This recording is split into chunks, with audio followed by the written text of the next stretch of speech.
Haïti fait partie l'un des 10 pays qui est plus vulnérable au changement climatique. C'est-à-dire, quand il y a des catastrophes, nous avons plus de victimes, plus de dégâts. Pourtant, dans ces pays-là, l'environnement représente une petite proportion d'informations dans les médias.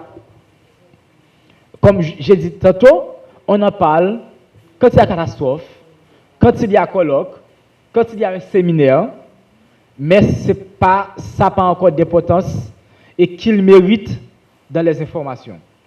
On constate aussi que on parle beaucoup de l'environnement, surtout du changement climatique ces derniers temps, mais les gens n'ont pas une connaissance pointue de ce qui est le changement climatique. Quelles sont ses causes, ses manifestations, au point que, généralement, on confond tout ce qui passe dans l'environnement au changement climatique. Il y a des catastrophes qui sont les résultats de nos mauvaises actions. Par exemple, s'il pleut, il y a la saison pluvieuse. Et les eaux de pluie apportent des alluvions chez nous. Ça, ce n'est pas le changement climatique.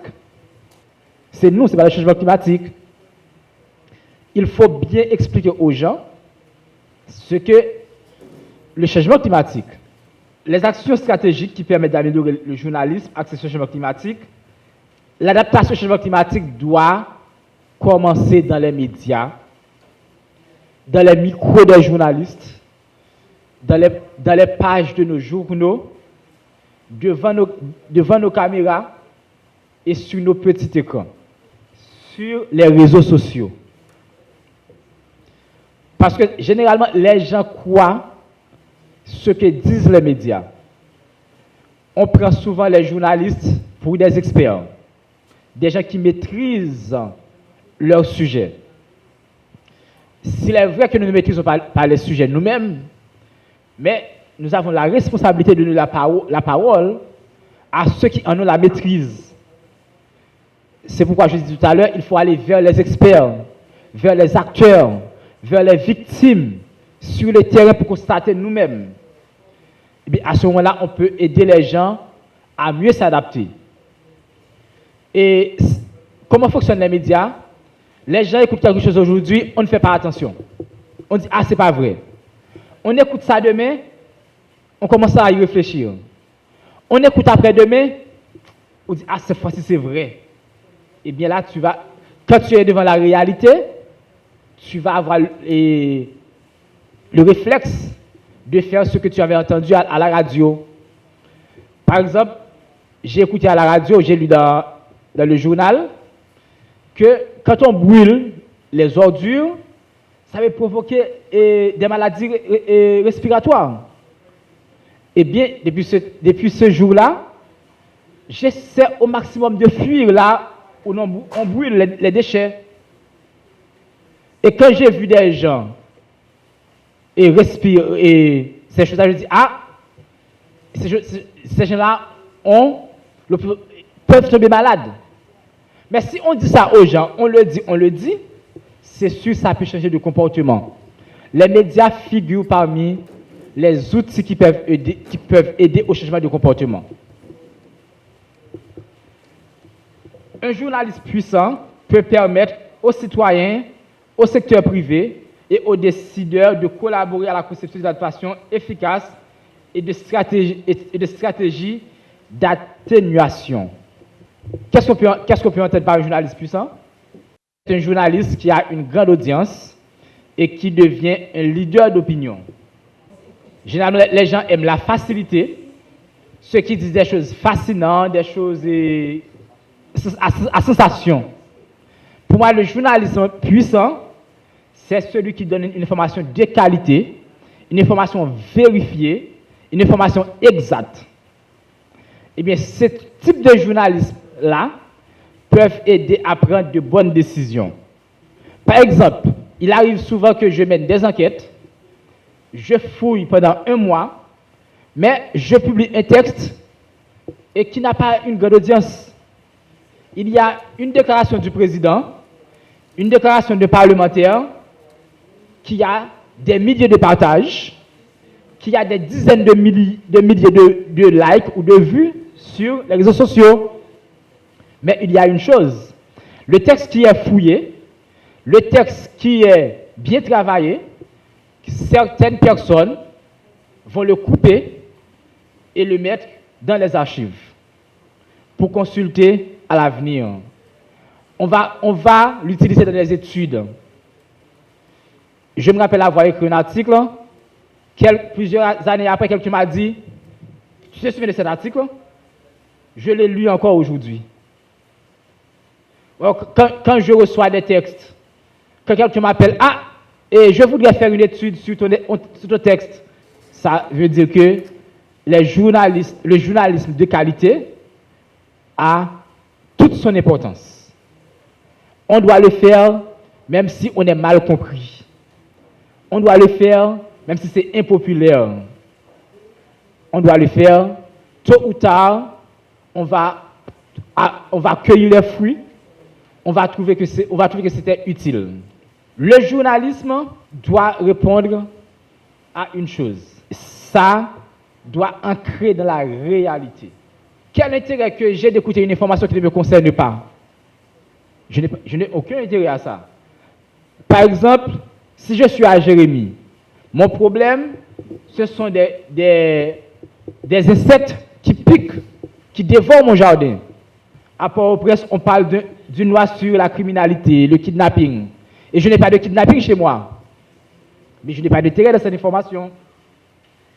La personne doit trouver son intérêt dans l'information pour que ça puisse l'intéresser. Ce qui nous arrive malheureusement en Haïti, les médias les plus écoutés sont à Port-au-Prince. Leurs informations concernent Port-au-Prince. On passe à pieds joints sur les informations dans les villes de province. Sauf s'il y a une catastrophe. De cette manière, on ne va pas éduquer les gens. De cette manière, on ne va pas avoir l'attention des gens. De cette manière, on ne va pas intéresser les gens à ce que nous disons. Il faut aussi mettre ces gens-là au centre des informations. Ce que je constate, quand on parle d'environnement, et si ça concerne Port-au-Prince, on parle de déchets, on parle de plastique, on parle d'inondation, mais il y a plus que ça. Si on veut voir le reboisement, il faut aller dans les villes de province. Si on veut voir la sécheresse, il faut aller dans les villes de province. Dans ce cas, les journalistes des villes de province doivent aussi avoir une bonne place dans les médias. Parce qu'ils ont quelque chose d'intéressant à dire.